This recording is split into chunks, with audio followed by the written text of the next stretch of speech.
এক বাটি সুজি দিয়ে এই রেসিপিটা তৈরি করে সংরক্ষণ করেও কিন্তু 1 সপ্তাহ পর্যন্ত খাওয়া যেতে পারে। বানানো খুবই সহজ আর ঘরোয়া উপকরণ দিয়েই তৈরি। ঝুটঝামেলাহীন এই রেসিপিটি একবার তৈরি করে ফ্রিজে রেখে যখন ইচ্ছে তখন ভেজেই কিন্তু বাচ্চাদের দেওয়াও যেতে পারে, আর বাড়িতে কোনো গেস্ট এলেও কিন্তু ঝটপট ভেজে তাদেরও সার্ভ করে দেওয়া যেতে পারে। সকাল বিকেল চায়ের সাথেও বানিয়ে খাওয়া যেতে পারে, অথবা লাঞ্চ বক্স টিফিন বক্সেও কিন্তু খুব সহজেই দেওয়া যেতে পারে। নমস্কার, আমি নীলিমা, আপনারা দেখছেন এনপি টেস্টি ফুড। তো চলুন বন্ধুরা, সুজির এই নাস্তাটি অথবা সুজি বাইটস এর এই রেসিপিটি দেখে নেওয়া যাক।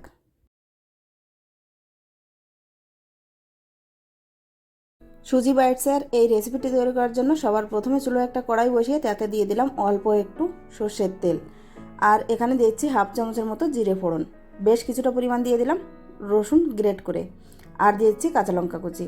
এই সমস্ত উপকরণ অল্প একটু নাড়াচাড়া করে নেওয়ার পর এর ভেতরে দিয়ে দিলাম একটা গ্রেট করে নেওয়া কাঁচা আলু, একটা গ্রেট করে নেওয়া গাজরও দিয়ে দিয়েছি। সব কিছুকে একটু ভেজে নেওয়ার পর এর ভেতরে দিয়েছি স্বাদ মতো লবণ এবং চিলি ফ্লেক্স। সব কিছুকে একটু নাড়াচাড়া করে নেওয়ার পর এর ভেতরে দিয়েছি 4 কাপের 3 কাপ জল।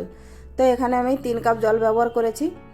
এই মাপটা আপনারা অবশ্যই একটু খেয়াল করবেন, যে কোনো বাটি অথবা কাপ মেপে নিতে পারেন। তো আমি এখানে 3 কাপ জল দিয়ে দিয়েছি, আর দিয়ে দিলাম বেশ কিছুটা পরিমাণ ধনেপাতা কুচি।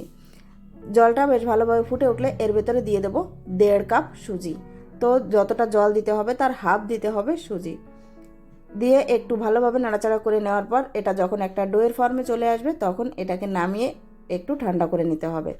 খুব বেশি সময় কিন্তু লাগবে না এই প্রসেসিংটা করতে, 2 থেকে 3 মিনিটের মধ্যেই কিন্তু সুজিটা বেশ ভালোভাবে ডোয়ের ফর্মে চলে আসবে।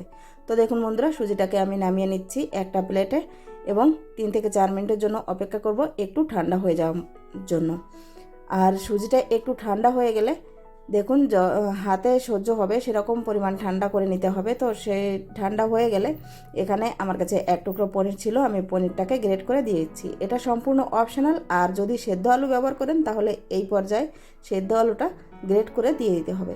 এখানে পনিরের পরিবর্তে গ্রেট করে একটু চিজও দেওয়া যেতে পারে, সেক্ষেত্রে টেস্টটা আরও বেশি ভালো আসে। স্বাদ মতো লবণ দিয়ে পনির এবং সুজির এই ডোটাকে বেশ ভালোভাবে একটু মেখে নেব। ডোটাকে বেশ ভালোভাবে মেখে নেওয়ার পর এই ডো থেকে পরিমাণ মতো ডো নিয়ে নিজের সুবিধা মতো লম্বা লম্বা করে শেপ দিয়ে নিতে হবে। তো দেখুন বন্ধুরা, এখানে অল্প একটু কর্নফ্লোরও উপর থেকে ছড়িয়ে দেওয়া যেতে পারে, সেক্ষেত্রে এটা মাখতেও সুবিধা হবে আর এটা কিন্তু ভেঙেও যাবে না। তো দেখুন বন্ধুরা, এরকম লম্বা লম্বা শেপ দিয়ে নিতে হবে। তারপর একটা নাইফের সাহায্যে এভাবে ছোট ছোট পিস করে কেটে নিতে হবে। তো আপনাদের সুবিধা মতো ছোট অথবা বড় রাখতে পারেন। তো আমি এখানে খুব বেশি বড় করছি না, নাস্তাগুলোকে এরকম ছোট ছোট করেই তৈরি করব, যাতে করে এক বাইটেই কিন্তু একটা নাস্তা শেষ হয়ে যায়। এখানে বেশ কয়েকটি নাস্তা আমি তৈরি করে নিয়েছি। এই একইভাবে সম্পূর্ণ ডোটা দিয়ে কিন্তু এই সুজি বাইটসগুলো বানিয়ে নেব। তো দেখুন বন্ধুরা, এখানে সবগুলো নাস্তা আমি তৈরি করে নিয়েছি, আর সবগুলো দেখতে কিন্তু দারুণ লাগছে। এইবার এই নাস্তাগুলোর উপর থেকে অল্প একটু কর্নফ্লোর আমি ছড়িয়ে দিলাম, দিয়ে এভাবে থালাটা বা প্লেটটা ঝাঁকিয়ে ঝাঁকিয়ে সম্পূর্ণ নাস্তাগুলোর গায়ে একটু কর্নফ্লাওয়ারের কোট করে নিতে হবে। এই কর্নফ্লাওয়ারের কোটিংয়ের ফলে নাস্তাগুলো অনেক বেশি ক্রিস্পি হবে এবং ফ্রিজে সংরক্ষণ করলে একটার সাথে একটা কিন্তু লেগে যাবে না। তো দেখুন, আমি এখানে একটা টিফিন বক্স নিয়ে নিয়েছি বা একটা বাটি নিয়ে নিয়েছি ঢাকনাওয়ালা, এর ভেতরে বেশ কয়েকটা নাস্তা আমি রেখে দেব। এভাবে যে কোনো এয়ার টাইট বক্সের ভেতরে রেখে অথবা জিপ লক পলিথিনের ভেতরে রেখে কিন্তু ডিপ ফ্রিজে রেখে 1 সপ্তাহ পর্যন্ত সংরক্ষণ করে খাওয়া যায়। যখন ইচ্ছা তখন বের করে ভেজে নিলেই কিন্তু তৈরি হয়ে যাবে কুড়কুড়ে মুচমুচে সুজি বাইটস। তো দেখুন, বাকি যে নাস্তাগুলো ছিল আমি সেগুলো কড়াইতে তেল দিয়ে আগে থেকে বসিয়েছিলাম গরম হওয়ার জন্য, সেখানে দিয়ে তারপর ভালোভাবে লাল করে একটু সময় নিয়ে ভেজে তুলে নেব। বন্ধুরা, আজকে এই সুজি বাইটসের রেসিপিটি যদি আপনাদের ভালো লেগে থাকে অবশ্যই একটা লাইক করার অনুরোধ রইল। আপনাদের করা একটা লাইক আমাকে নেক্সট ভিডিও তৈরি করার জন্য অনেক বেশি মোটিভেট করে।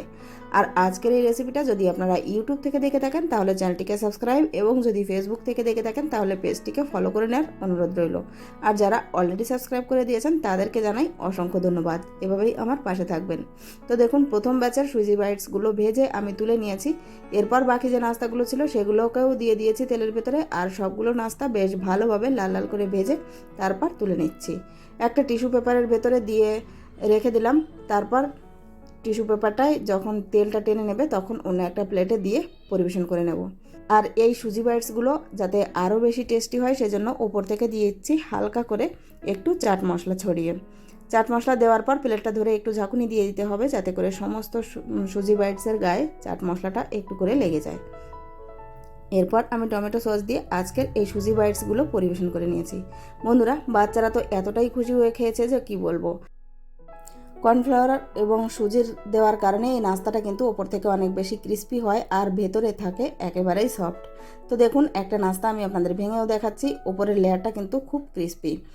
এরপর টমেটো সসে ডুবিয়ে মুখে দিলেই কিন্তু জাস্ট এর মতো টেস্ট যেন আর হয় না। তো বন্ধুরা, এই নাস্তাটি একবার বাড়িতে আপনারা অবশ্যই ট্রাই করবেন। আজকের মতো আমি এখানেই বিদায় নেব, আবারও ফিরে আসবো একটা নতুন রেসিপি নিয়ে। ততক্ষণ পর্যন্ত সবাই খুব ভালো থাকবেন, সুস্থ থাকবেন। ভিডিওটা ধৈর্য ধরে শেষ পর্যন্ত দেখার জন্য আপনাদের সবাইকে অনেক অনেক ধন্যবাদ। নমস্কার।